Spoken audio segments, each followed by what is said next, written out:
વલસાડના કકવાડી ગામની રૂપા માતા સ્વસહાય જૂથે સરકારી સહાયથી 3000 આકર્ષક રાખડીઓ તૈયાર કરી આત્મનિર્ભરતા મેળવી છે. માછીમારોમાં તેમજ સ્થાનિક બજારમાં ₹10 થી 100ની રાખડીઓની ભારે માંગ જોવા મળી છે.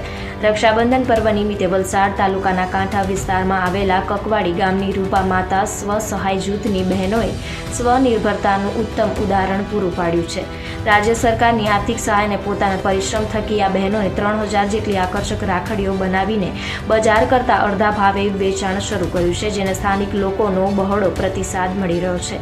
કોરોના કાળના શરૂ થયેલા વિચાર આજે બન્યા. રોજગારી કકવાડી ગામના પટેલ ફળિયામાં કાર્યરત રૂપા માતા સ્વસહાય જૂથના પ્રમુખ અર્પિતાબેન પટેલના જણાવ્યા મુજબ કોરોના કાળમાં રોજગાર બંધ થતાં બહેનોએ ઘરે બેઠા ભેગા મળીને રાખડી બનાવવાનો વિચાર કર્યો હતો. પ્રથમ પ્રયાસમાં મળેલી સફળતાથી તેમનો આત્મવિશ્વાસ વધ્યો હતો. ગત વર્ષે આ બહેનોએ 2000 રાખડીઓ બનાવી હતી, જે સંપૂર્ણ વેચાઈ ગઈ હતી. આ વર્ષના ઉત્સાહને જોતા તેમણે 3000 રાખડીઓ બનાવવાનો લક્ષ્યાંક રાખ્યો છે, જેમાંથી અત્યાર સુધીમાં 2000 રાખડીઓનું વેચાણ થઈ ચૂક્યું છે.